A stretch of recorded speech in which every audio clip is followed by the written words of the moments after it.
یہ کویسچن ہے ایک اور کہ اگر ہم مسلمان ہیں، اس میں بھی کتنے فرقے بنے ہیں کہ ایک کہتے ہیں سنی جو ہیں وہ ٹھیک ہیں، دوسرے کہتے ہیں جو وہابی ہیں وہ ٹھیک ہیں، یا مطلب اس طرح. تو ہم کس طرح مطلب تبلیغ کر سکتے ہیں کہ صحیح، کہ اگر ایک مطلب ہم ایک وہابی ہے وہ کہتا ہے میں ٹھیک ہوں، ایک سنی کہتا ہے میں ٹھیک ہوں، ایک شیعہ ہے وہ کہتا ہے میں ٹھیک ہوں، تو پھر ہم کس طرح مطلب تبلیغ جو ہے وہ اپنی بالکل صحیح مطلب کس طرح وہ مطلب کوئی بھی یہ نہیں ماننے کو کہ یہ ٹھیک بندہ کہہ رہا ہے، تو ہم کس طرح وہ صحیح طریقے سے تبلیغ کر سکتے ہیں؟ دیکھیے، مسلکوں نے جو ہمارے ہاں دین کی تباہی کی ہے، یہ اس کا نتیجہ ہے کہ آپ جو سوال کر رہے ہیں. اور ابھی آپ مجھے بریک میں یہ بھی بتا رہے تھے کہ اس پر کلاس میں اور یونیورسٹی میں بھی ڈیبیٹ ہوئی ہے اس موضوع پر. دیکھیے، جب تک آپ ان مسلکوں سے جان نہیں چھڑواتے اور اپنے آپ کو ان تمام مسالک سے ڈس ایسوسیٹ نہیں کرتے، آپ کامیاب نہیں ہو سکتے. آپ ہرگز بریلویت نگیٹ کیجئے، کہیے جی میں بریلوی نہیں ہوں. دیوبندی نگیٹ کیجئے جی میں دیوبندی نہیں ہوں. اہل حدیث نگیٹ کیجئے جی میں اہل حدیث نہیں ہوں. شیعہ نگیٹ کیجئے جی میں شیعہ نہیں ہوں. پھر میں کون ہوں؟ مجھے میرے رب نے دو چیزوں کا پابند کیا ہے، ایک قرآن اور ایک رسول اللہ صلی اللہ علیہ وسلم کی ذات.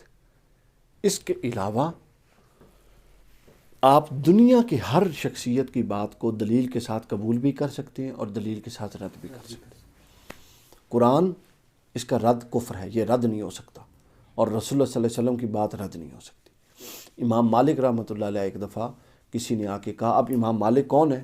دیکھیں وہ امام ہے اور صحابی امام مالک سے اوپر ہے. امام مالک سے کسی نے آ کے کہا کہ آپ تو یہ ایک مسئلے سے متعلق یہ فرماتے ہیں، جبکہ فلاں صحابی کا حکم اس سے مختلف ہے. امام مالک کو غصہ آ گیا، جلال میں آ گئے.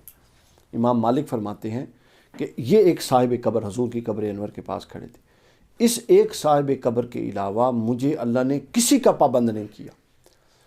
میں جس کی بات کو عقل اور قرآن و سنت کے پیمانوں پر درست سمجھوں گا اس کو مانوں گا، اور جس کو درست نہیں سمجھوں گا اس کو رد کر دوں گا.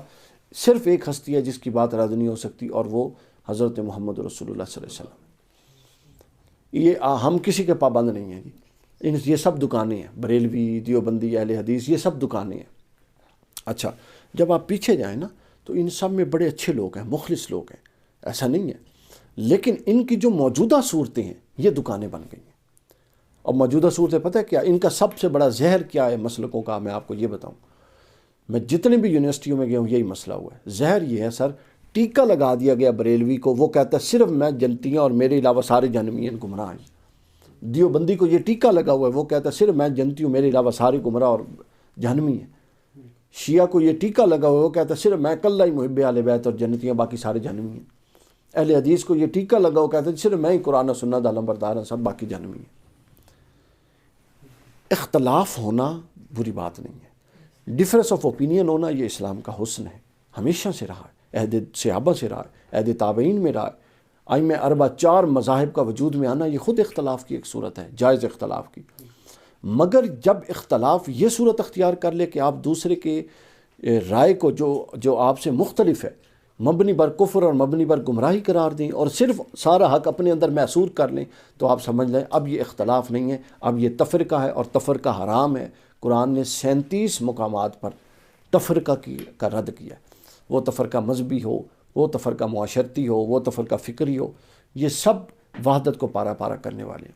لہذا آپ سے سوال کہ آپ جب کون سی تبلیغ کریں؟ آپ صرف قرآن کو اٹھائیں اور صرف احادیث اور سیرت نبوی کو اٹھائیں، بس اس سے نیچے نہ آئیں. قرآن مجید کے حوالے سے ابھی ایک میری کتاب آ رہی ہے، قرآن مجید کے 365 اصول سال کے 365 دنوں کی مناسبت سے. یقین کیجئے یہ صرف میں نے اس لیے لکھی ہے کہ نوجوان براہ راست قرآن سے جڑے.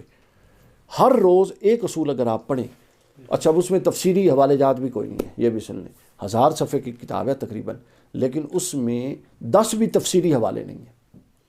قرآن براہ راست کیا کہتا ہے وہ سمجھیں، سنیں، اس کی لاجیکل انڈرسٹینڈنگ لیں اور اسی کو جا کے آگے بیان کریں. اس کے علاوہ انہیں کہیں بس ہم قرآن تک رہنا چاہتے ہیں. قرآن پر سب کا اتفاق ہے، سنت پر سب کا اتفاق ہے. لہٰذا جب تک آپ قرآن کا دامن نہیں تھامیں گے کامیاب نہیں ہوں گے. اور اللہ کے رسول صلی اللہ علیہ وسلم نے بھی دنیا سے تشریف لے جاتے ہوئے فرمایا تھا کہ میں تمہیں 2 بھاری اور جلیل القدر چیزیں چھوڑ کے جا رہا ہوں. اس میں ایک پہلا تھا قرآن، اور حضور نے فرمایا قرآن وہ ہے کہ یہ اللہ کی رسی ہے، حبل اللہ، اور اس رسی ایسی ہے کہ جیسے یہ لٹکی ہوئی ہے اور اس کا ایک اوپر والا سرا اللہ کے ہاتھ میں ہے، نیچے والا سرا تم پکڑ لو، اللہ سے جڑ جاؤ گے. اور دوسرا کیا فرمایا؟ اطرتی اہل بیت، میری اطرت اور میری اہل بیت. حضور نے فرمایا خبردار میری آل اور میری اہل بیت سے متعلق کبھی بدگمان نہ ہونا، ان کے ساتھ محبت رکھنا، مودت رکھنا، اور ہمیشہ ہر دور میں ان کا حق ادا کرنا. تو آپ سر جب تک قرآن کے اندر محدود اور معصور نہیں ہوتے اس وقت تک آپ ان فرقوں اور مسلکوں سے جان نہیں چھڑوا سکتے. اور جب تک آپ فرقوں اور مسلکوں سے جان نہیں چھڑوا سکتے آپ اسلام کا آفاقی پیغام لوگوں کو نہیں دے سکتے، مسلکی پیغام دے سکتے.